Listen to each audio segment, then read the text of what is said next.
जय हिंद सभी को। आशा करती हूँ कि आप लोग की तैयारी बहुत अच्छे से चल रही होगी। जैसा कि आप सभी को पता है, यूपीएसआई 2025 की जो वैकेंसी आई है 45 से 43 पदों के लिए, उसके फॉर्म भरने की जो लास्ट डेट है वो भी समाप्त हो चुकी है।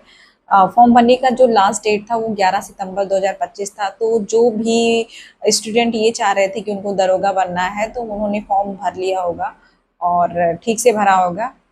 बाकी जिन भी स्टूडेंट से फॉर्म में भरने में गड़बड़ी हुई थी, तो उनकी रिक्वेस्ट पे उनको फॉर्म में संशोधन करने का दोबारा मौका दिया गया था। तो ये मौका जो दिया गया था वो 12/9/25 प्रातः 6 बजे से लेकर 15/9/25 प्रातः 6 बजे तक दिया गया था। तो वो अपने फॉर्म में संशोधन कर लिए होंगे। और कुछ बच्चों का ये हुआ था कि तकनीकी कारणों की वजह से उनका फीस नहीं जमा हो पाया था, तो उनको जो मौका दिया गया था उसके बाद उन्होंने अपना फीस जमा किया। और उसके बाद 3,499 बच्चों ने अपना फीस सफलतापूर्वक जमा कर लिया।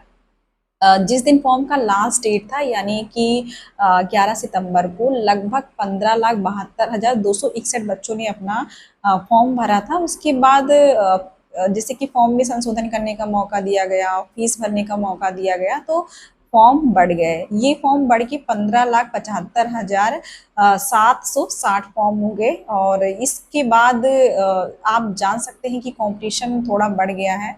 2021 में कितने फॉर्म पड़े थे, इस बार कितना कंपटीशन है। देखिए, 2021 में 9,534 वैकेंसी थी और जो फॉर्म पड़े थे वो 12 लाख के करीब पड़े थे। तो उतना ज़्यादा कंपटीशन नहीं था जितना इस बार है। इस बार वैकेंसी आधी है, 4,543 वैकेंसी है और जो फॉर्म पड़े हैं वो 16 लाख के करीब पड़े हैं।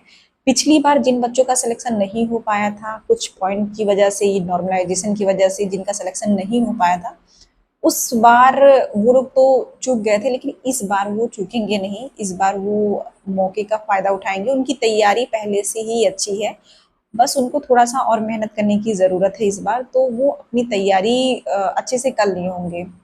बाकी जो बिगनर हैं वो भी अपनी तैयारी अच्छे से कर रहे हैं, पूरी कोशिश कर रहे हैं। तो आपको इस बार अलग अलग लेवल के बच्चों से फाइट करना है, तो अपनी तैयारी आप अपने हिसाब से और ज़्यादा मजबूत कर लीजिए।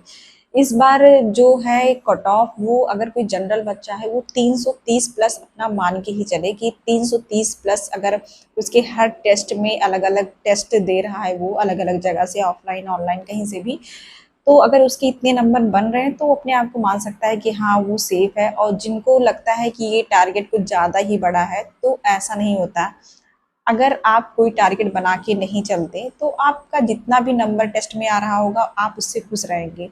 लेकिन ऐसा नहीं करना है, क्योंकि एक टारगेट बना के करना है। जब तक हम उस टारगेट को अचीव नहीं कर लेते, तब तक हमारी तैयारी उतनी अच्छी नहीं मानी जाती। अगर आप 330 के करीब पा रहे हैं नंबर, तो आपकी तैयारी ठीक है, आप बच्चों से फाइट कर सकते हैं, अपना सिलेक्शन ले सकते हैं। अपनी तैयारी को और अच्छा करने के लिए आपको सबसे पहले तो यही करना होगा, सिलेबस के अकॉर्डिंग जितने भी टॉपिक है सारे टॉपिक को क्लियर करना है। क्योंकि अभी टाइम है एग्जाम होने में, कम से कम 3 से 4 महीने का टाइम अभी है। तो आप अपनी टाइम को अच्छे से यूटिलाइज करिए। बस खाना और सोना, इतने में जितना टाइम लगे उसको छोड़ दीजिए। बाकी आप सिर्फ पढ़ाई को दीजिए, अपनी पढ़ाई को दीजिए, क्योंकि ये मौका दोबारा नहीं आएगा। कुछ बच्चे अब दोबारा वैकेंसी आएगी तो ओवर एज हो जाएंगे, तो इसी बार वो अपना सिलेक्शन ले सकते हैं। सिलेबस के अकॉर्डिंग सारे टॉपिक को क्लियर करिए, सारे टॉपिक वाइज टेस्ट दीजिए।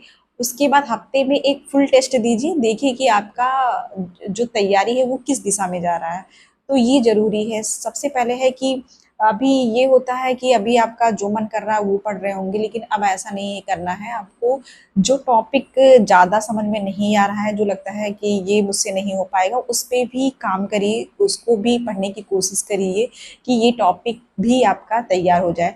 आपको सिलेबस पूरा कवर करना है, ये नहीं है कि कुछ टॉपिक छोड़ देना है। जब तक आप पूरा सिलेबस कंप्लीट नहीं करेंगे तब तक आपके अच्छे नंबर नहीं आएंगे।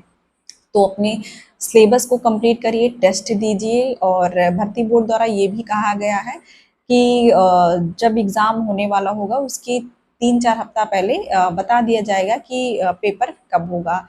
तो आप लोग अपनी तैयारी को अच्छे से करते रहिए, बाकी टेस्ट लगाइए, पढ़ते रहिए। जय हिंद।